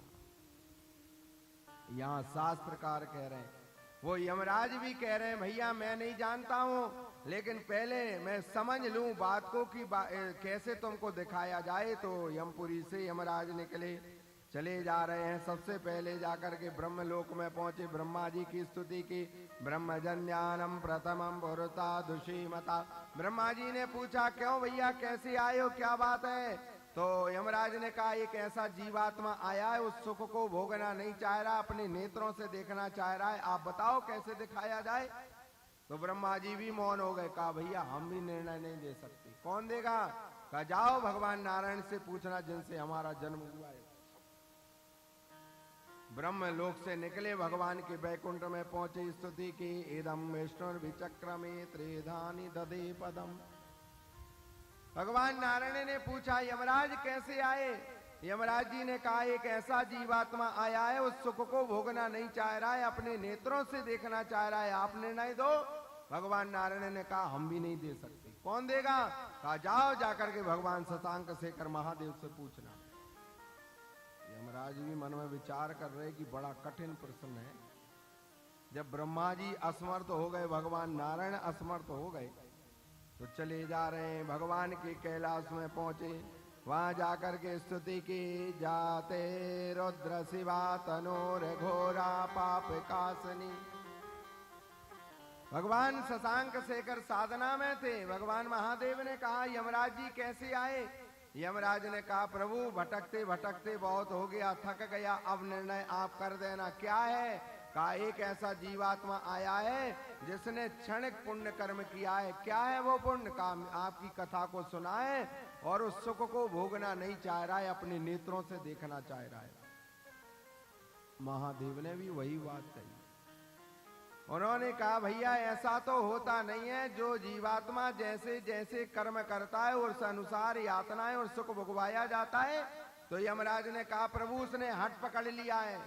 जब बहुत देरी हो गई तो भगवान शंकर ने कहा कि भैया जब उसने हट पकड़ ही लिया है तो ऐसा करो उसको पकड़ करके लाओ, मेरा दर्शन कराओ, यही सुख है।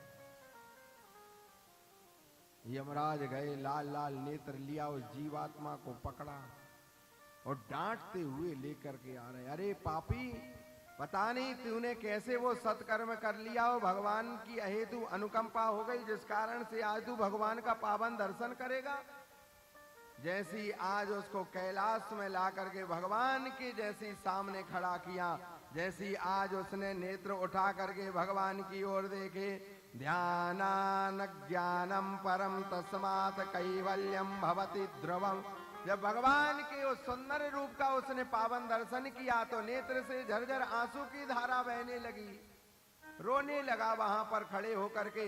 जब बहुत देरी हो गई तो यमराज ने कहा देख लिया तूने भगवान की कथा को सुना था, उसका सुख यह है कि इनका दर्शन, अरे इनका एक जन्म में हो जाए, कहो करोड़ों जन्मों में दर्शन ना हो गए, एक पैर के ऊपर खड़े होकर के कठिन साधना करने पर भी इनका दर्शन संभव नहीं है।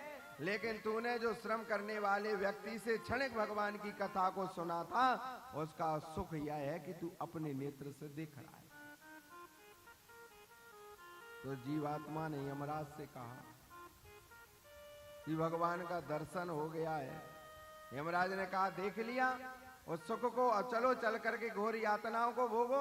तो जीवात्मा ने कहा कि जब मैं भगवान का दर्शन कर चुका तो थोड़ी मुझे भगवान से चर्चा और करवा दो। यमराज ने भगवान से कहा प्रभु ये आपसे चर्चा और करना चाह रहा है। तो भगवान ने कहा कि ठीक है कोई बात नहीं, जब मेरा दर्शन हो गया है तो मैं चर्चा और करा दो, क्या कहना चाहता है। तो तो कहा ठीक है। हाथ में नंदीश्वर ने जल लिया, अभिमंत्रित किया और सूक्ष्म जीवात्मा के ऊपर फेंका तो बोलने की शक्ति आई। जब भगवान से बोलना आरंभ किया तो जीवात्मा ने भगवान से कहा, प्रभु आपकी कथा सुनने का फल है आपका दर्शन। और जब आपका दर्शन हो गया तो यमराज क्या कह रहे हैं? कहा कि चलो चल करके यातनाओं को भोगो, तुमने जो पाप कर्म किया है। मैं बस इतना जानना चाह रहा हूं कि आपकी कथा सुनने का फल है आपका दर्शन, और आपके दर्शन करने की फलश्रुति क्या है, बस मुझे आप इतना बता दो। भगवान ने कहा कि मेरी कथा सुनने का फल है मेरा दर्शन, और मेरा दर्शन करने के बाद जीवात्मा कभी किसी योनि में नहीं जाता, ना किसी यातना को भोगता, वो मेरे लोक का अधिकारी बन करके, विशिष्ट गण बन करके यहीं पर विराजित हो जाता है। ये महिमा। आज जब उस चंचुला को गण पकड़ करके लेकर के गए, भगवान का दर्शन कराया, पावन दर्शन कराया। भगवान शशांक शेखर ने कहा गणों से, भैया ये स्त्री है बड़ी, इसने मेरी कथा को सुना है, गंगा के तट में शिवालय में इसने प्राणों को त्यागा है, तो इसको पार्वती की विशिष्टतम दासी बना दो। पार्वती की दासी बना दिया, सेवा में लग गई। ब्रह्मन् शैव वर स्वामिन् धन्यस्त्वं परमार्थ दृको। जब पार्वती की सेवा करने लगी, कई वर्ष निकल गए सेवा करते करते। पार्वती का और दासी का प्रेम इतना बढ़ गया, क्योंकि दासी की सेवा से पार्वती प्रसन्न हो गई। जब कई वर्ष व्यतीत हो गए तो आज एक दिन चंचुला ने पार्वती से कहा, देवी मुझे आपकी सेवा करने में जो आनंद होता है और आपसे प्रीति हो गई, आपसे प्रेम हो गया है, बस मैं आपसे एक प्रार्थना करना चाहती हूँ। क्या है? कहा ये बता दो, मैं तरुणी यौवन अवस्था में मैं वैधव्य योग को प्राप्त हो गई, बस मैं इतना जानना चाहती हूँ कि मेरे जो पति समाप्त हो गए, व्यभिचार दुराचार पापाचार कर्म करते करते, बस आप इतना बता दो मेरे पति कहाँ हैं, मैं एक बार में अपने पति को देखना चाहती हूँ। पार्वती जी ने ध्यान लगाया, ध्यान लगा करके क्या कह रहे हैं, इत्युक्त्वा सा दुजवरो बरा सैवा कृपार्दर्धी तोषणीं बभोव शुद्धात्मा शिव ध्यान परायणा। पार्वती जी ने जब भगवान शंकर का ध्यान किया और ध्यान लगा करके देखा तो चंचुला का जो पति था वो बड़ी भयंकर प्रेत योनि में चला गया। पार्वती ने चंचुला से कहा, देवी तुम्हारा जो पति है उसने बड़े बड़े पाप कर्म किए हैं और वो बड़ी भयंकर प्रेत योनि में चला गया। एक पर्वत के ऊपर जहां पर वो झाड़ियां हैं, उन झाड़ियों में जो नुकीले नुकीले कांटे वाली जो झाड़ी है, जिसको झुरमुट भी बोला जाता है, झाड़ी भी बोली जाती है, कहा कि वो उसमें जाकर के फंस गया है। यदि हवा भी चलती है तो वो उड़ करके कहीं जा नहीं पा रहा, इतना कष्ट है। और उस प्रेत योनि में रह करके उसकी एक एक रोए में वो कांटे फंस गए, और जब वो हवा चलती है तो कराहने लगता है, क्योंकि उसके शरीर में वो कांटे छिद जाते हैं। चंचुला ने कहा कि देवी ये बताओ मेरे पति का उद्धार कैसे होगा। पार्वती जी ने कहा कि यदि कहीं वो शिव महापुराण की कथा को सुन ले तो बड़ी भयंकर योनि से भी वो भगवत धाम में पहुंच जाएगा। उपाय करो, मैं आपकी सेवा कर रही हूं, यदि मेरी सेवा से भी यदि थोड़ी बहुत प्रसन्नता आपके हृदय में है तो आप कोई उपाय बताइए। तो पार्वती जी ने कहा, सोते भरता बिंदुगायो महापापी दुराशया वैश्या भोगी महामूढ़ो मृत्वा सा नरकम गता।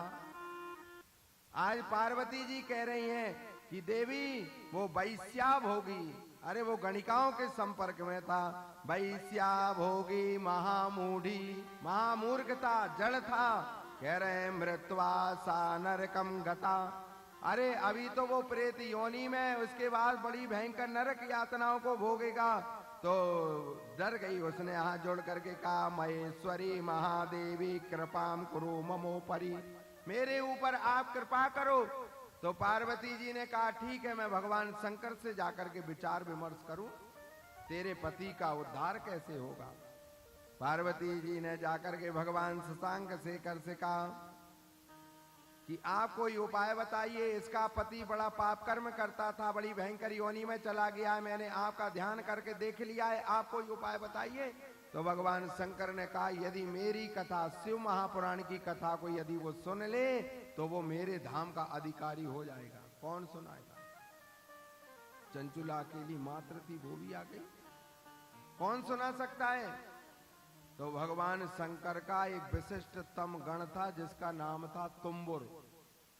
भगवान शंकर ने उस तुम्बुर से कहा, तुम्बुर, पार्वती ने मुझसे प्रार्थना की है। कैसे कह रहे हैं? हे तुम्बुरो शिव प्रीतो मम मानस कारको सहानया बिंद शैलम भद्रम ते गच्छ सत्वरम। बिंद पर्वत के ऊपर पड़ा था। हे तुम्बुर, जाओ, जाकर के उस बिंद पर्वत के ऊपर इस चंचुला को साथ में लेकर के जाओ, इसका पति वहां पर पड़ा है, और उसको जाकर के तुम शिव महापुराण की कथा को सुनाओ। सबसे पहले भगवान शंकर का जो विशिष्टतम गण था जिसका नाम तुम्बुर था, वो चंचुला के साथ में आया, उसी बिंद पर्वत के ऊपर चला गया। अस्या नार्या पतर दृष्टो मत सखया ब्रसली पति स्नान संध्या क्रियाहीनो शौचा क्रोध विमूढ़ी।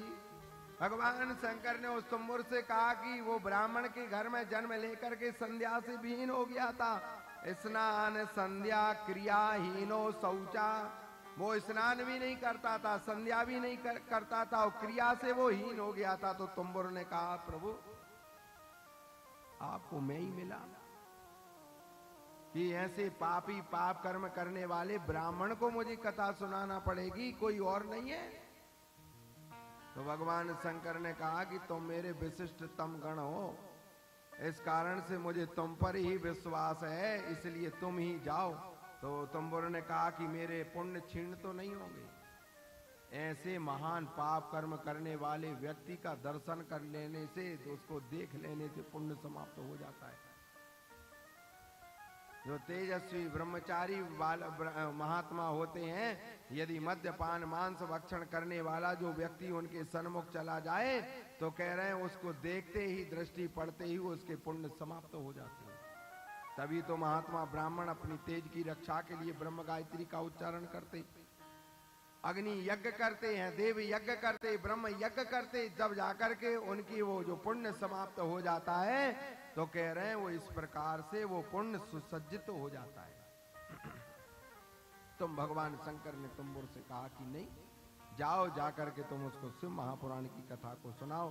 तो उसी चंचुला के साथ में वो तुम्बुर नाम का गण बिंद पर्वत के ऊपर आकर के स्थापित हो गया।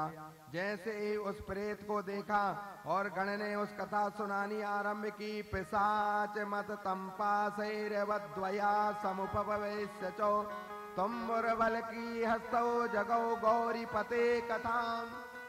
जैसी उन्होंने कथा सुनानी आरंभ की तो वो वहां वायु इतनी तेज चलने लगी तो वो उड़ने लगा, इधर उधर होने लगा, लेकिन कांटों ने उसको पकड़ करके जकड़ करके रख लिया था, लेकिन उसका भाव स्थिर ना हो पाया। तो चंचुला ने गण से कहा कि आप इसको पकड़ करके बंधन करो और रस्सी से बांध करके इसको रखो, नहीं तो वायु का वेग इसको इधर उधर करता रहेगा। तब गण गया श्रोत्रीणाम कल्पनीयानि सुस्थलानि यथा रहता अन्येषां च स्थलान्येव साधारणतया मुने। रस्सी से बांध करके उसको वृक्ष से बांधा। प्रेत भी कथा नहीं सुन सकते, भूत भी भगवान की कथा को नहीं सुन सकता। क्यों? का वायु उनको उड़ा करके लेकर के चली जाती, और जब वायु उड़ा ले जाती जहां जहां भगवान की कथा होती है तो कहा कि वायु देवता उसका सहयोग करने लगते और उसको उनको वहां से भगा। क्यों? क्योंकि भगवान की कथा तो पुण्यात्मा जीव सुनता है, भगवान की कथा श्री हनुमान जी सुनते हैं। करोड़ों जगह भी यदि एक स्थान पर एक समय में यदि कथा हो रही होवे तो श्री हनुमान जी सबसे पहले जाकर के विराजित हो जाते हैं। यत्र यत्र रघुनाथ कीर्तनम तत्र तत्र कृतमस्तकांजलिम बाष्पवारि परिपूर्ण नेत्रम। श्री हनुमान जी सबसे पहले श्रोता है। तो उस तुम्बुर नाम के गण को बंधन करके और जब उसको बांधा कथा सुनानी आरंभ की। पहले दिन उसको कथा सुनाई गई। नीच बुद्धिम, देखो क्या लिख रहे हैं सिपो महापुराण का, स्पष्ट लिख दिया। कह रहे हैं नीच बुद्धिम न कुरवी तो पुराणज्ञ कदाचनो। नीच बुद्धि, ऐसी गाली से महापुराणकार कह रहे हैं नीच बुद्धिम न कुरवी तो पुराणज्ञ कदाचनो यस्य वक्त्रोदगता वाणी कामधेनु शरीरिणाम। अरे जो कथा को सुनाया जा रहा है ये कामधेनु के गाय के दुग्ध के बराबर अमृत है ये कथा, जो इस पापी नीच बुद्धि जैसे व्यक्ति को रखने वाले को सुनाई जा रही है। तुम्बुर नाम के गण ने कथा सुनानी आरंभ की और वो स्थिर हो गया। 7वें दिन की कथा हुई तो थोड़ा स्थिर भाव में आ गया। 9 दिन कथा हुई, 11वें दिन देव लोक में जाकर के देवताओं का रूप धारण करके प्रकट हो गया।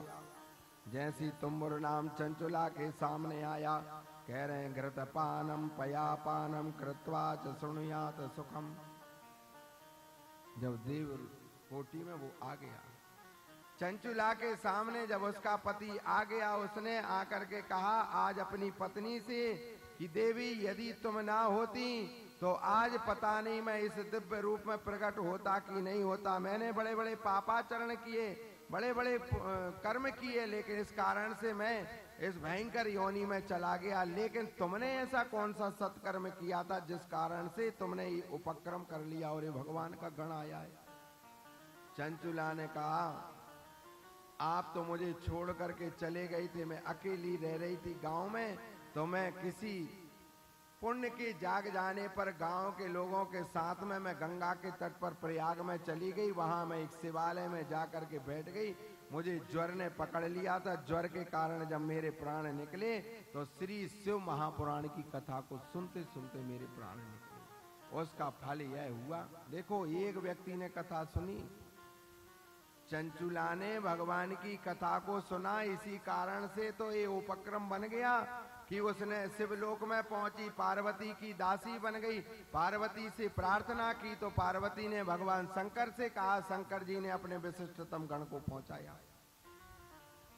तो आज वो पति कह रहा है बिंदुक, उसने कहा कि देवी मैंने ब्राह्मण के घर में जन्म लेकर के बड़े बड़े पाप कर्म कर लिए।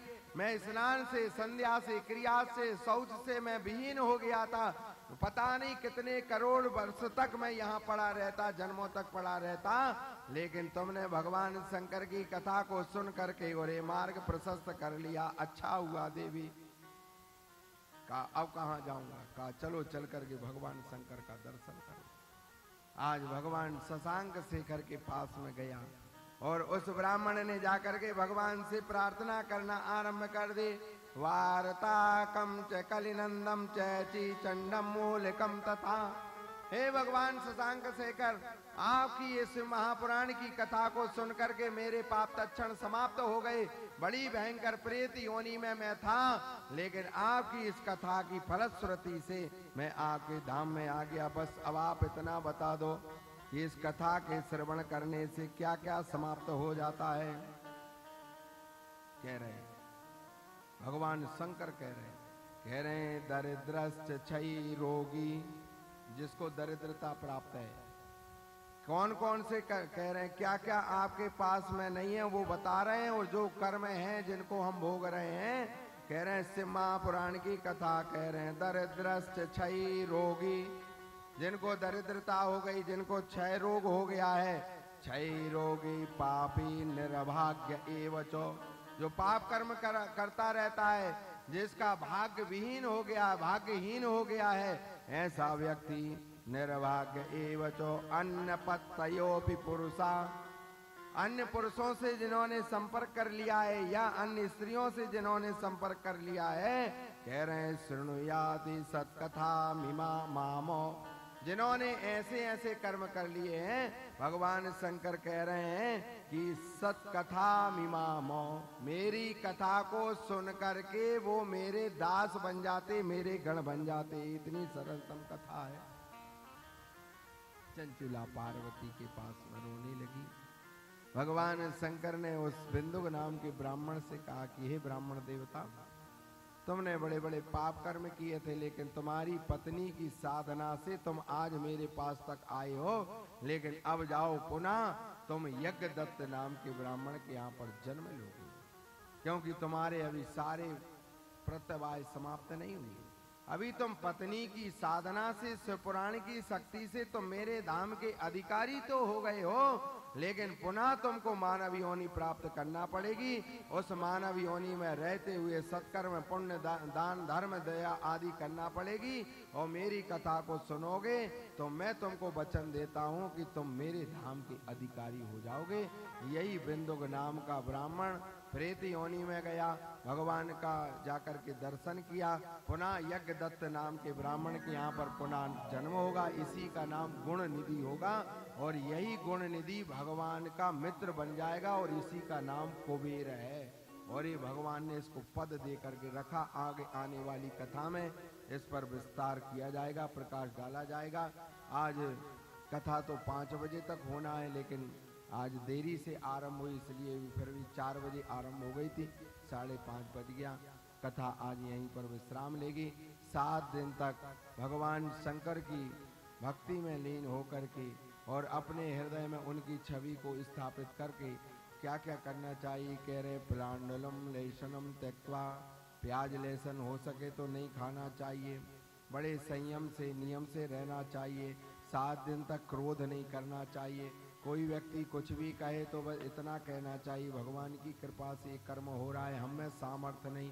इस प्रकार से इस कथा को जो जीवात्मा सुनता है तो भगवान शंकर कह रहे जैसे बिंदुक नाम के वो ब्राह्मण ने बड़े बड़े पाप कर्म करने के बाद भी शिव पुराण की कथा को सुनकर के उसके सारे पाप ध्वस्त हो गए, समाप्त हो गए।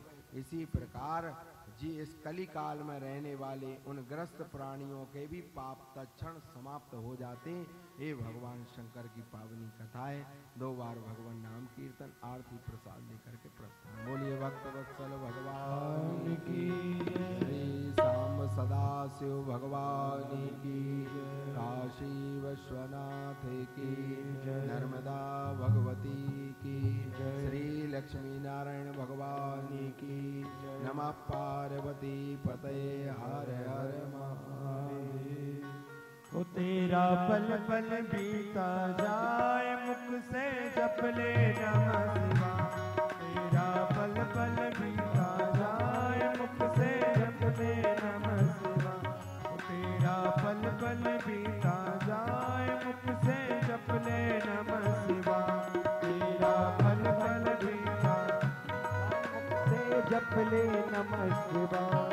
ओम नमः शिवाय, ओम नमः शिवाय, ओम नमः शिवाय, ओम नमः शिवाय।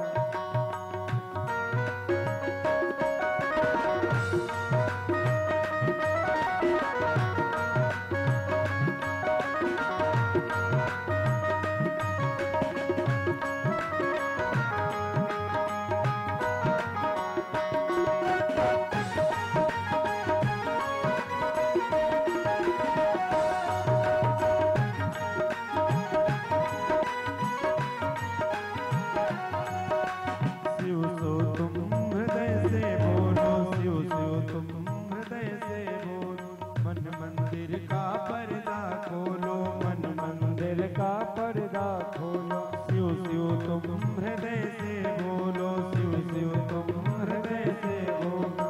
मन मंदिर का पर्दा खोलो, मन मंदिर का पर्दा खोलो। मेरा अवसर खाली न जाए मुख से जप ले नमः शिवाय। तेरा अवसर खाली न जाए मुख से जप ले नमः शिवाय। तेरा पल पल बीता जाए मुख से जप ले नमः शिवाय।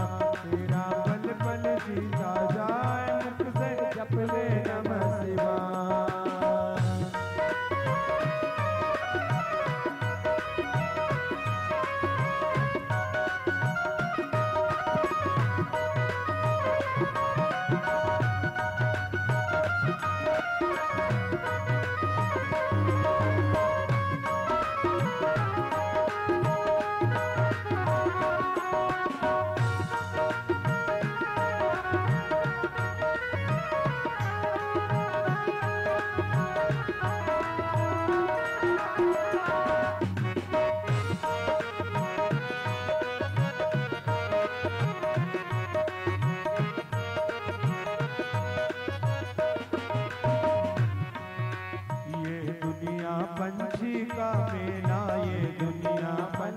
का मेला, ये दुनिया पंछी का मेला, ये दुनिया पंछी का मेला। समझो उड़ जाना है अकेला, समझो उड़ जाना है अकेला।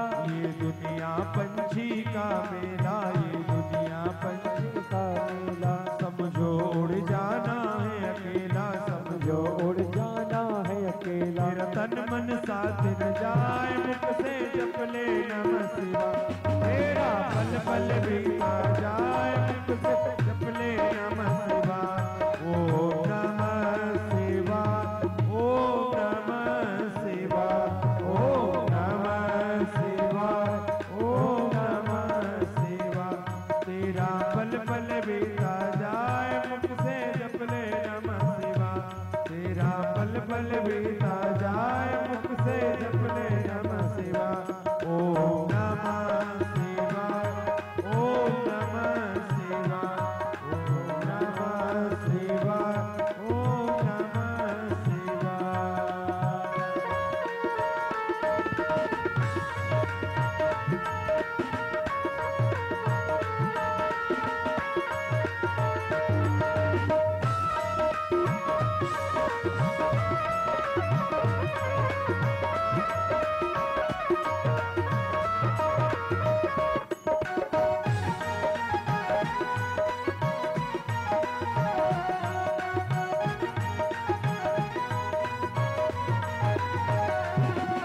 मुसाफिरी जब पूरी होगी, मुसाफिरी जब पूरी होगी, मुसाफिरी जब पूरी होगी, मुसाफिरी जब पूरी होगी। चलने की तैयारी होगी, चलने की तैयारी होगी, चलने की तैयारी होगी, चलने की तैयारी होगी। मेरा बिगड़ा प्यार रह जाए, मुख से जप ले नमः शिवाय।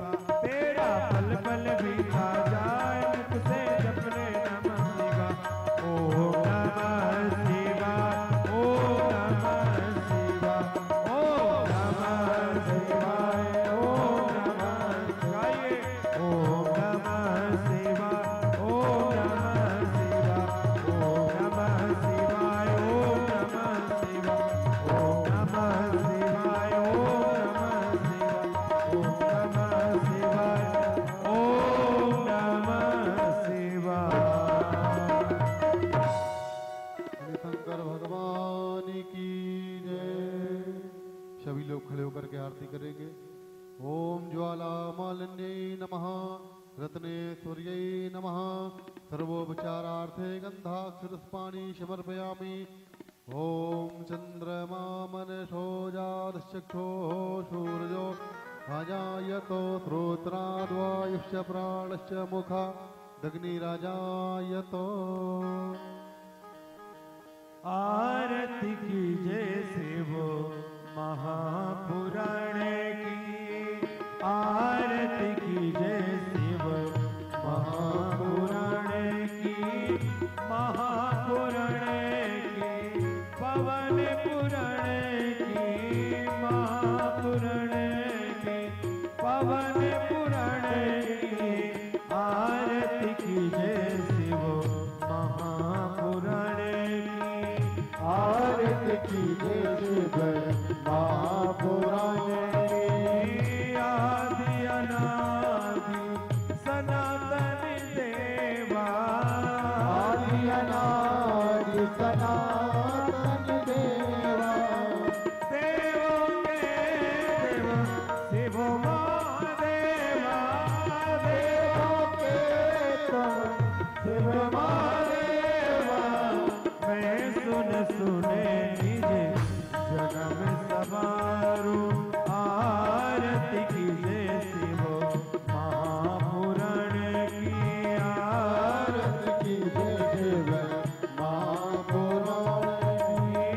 गणेश कार्तिक संग विराजे, गणेश कार्तिक शंकर विराजे। हम भक्तों पर दया बरसावे, हम भक्तों पर दया बरसावे। आरती कीजे शिव महापुराण की,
माणि प्रथमान्याशन्ना तेहनाकं महिमानः सचन्द्रद्रपूर्वे शाद्याः शन्ति देवाः ॐ एकदन्ताय विद्महे वक्रतुण्डाय धीमहि तन्नो दन्ती प्रचोदयात् ॐ तत्पुरुषाय विद्महे महादेवाय धीमहि तन्नो रुद्रः प्रचोदयात् नानासुगन्धिपुष्पाणि यथा कालोद्भवानि च पुष्पाञ्जलिर्मया दत्तो गृहाणः परमेश्वरो शाङ्गायो शपरिवारायो शायुधायो शक्तिकायो शवाहनायो त्रिप्राणपुरुषोत्तमाय नमः चरणकमलेषु मन्त्रपुष्पाञ्जलिं समर्पयामि।